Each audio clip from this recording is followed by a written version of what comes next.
how long have you been a teacher for? 4 years. And where do you teach? At Kingston Primary School in Australia. In what state? Western Australia. And what year level do you teach? Year 1. How do you use student data to make decisions on your planning and teaching? Well, at the beginning of each year we start with some pre-assessments to see where they are at, where their learning gaps are, kids that need extending, and then we plan our teaching based on that. For example, sounds group, what sounds they need to work on being a year 1 teacher, and then putting them into ability groups, and so we can target the learning that they need in that group, or intervention groups or extension groups. That's good. How do you plan your lessons to include engaging teaching strategies?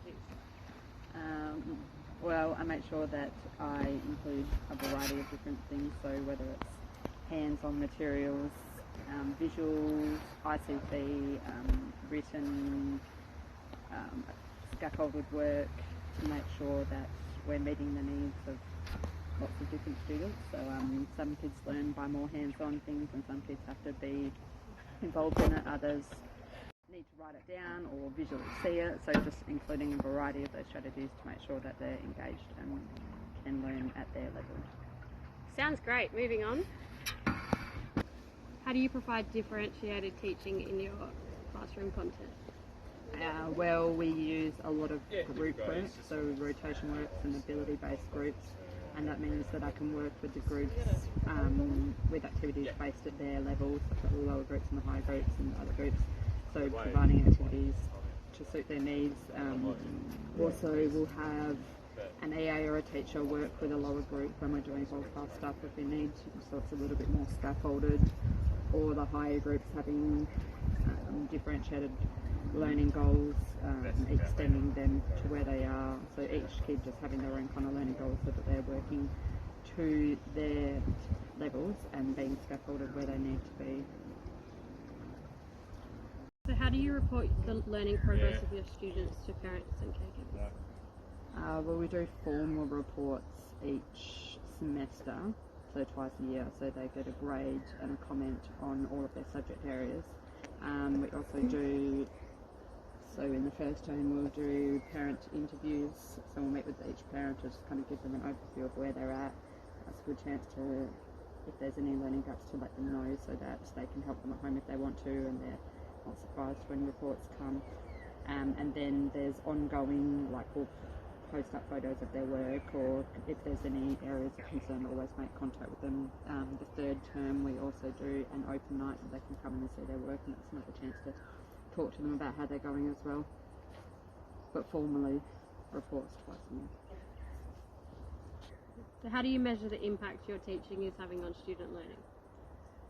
Well, a lot of the assessments that we do in class, whether they're observational or whether they're formative or summative assessments, we'll make sure that we take the data down, whether it's notes on an observation grid or formal assessments on like a data spreadsheet, and then again come back like for things like in year 1 our letters and sounds, so all of their sound knowledge, and then we'll teach the content and then come back and do the same assessments again and then see how they've progressed. So that's a good indication of how they have performed from the teaching.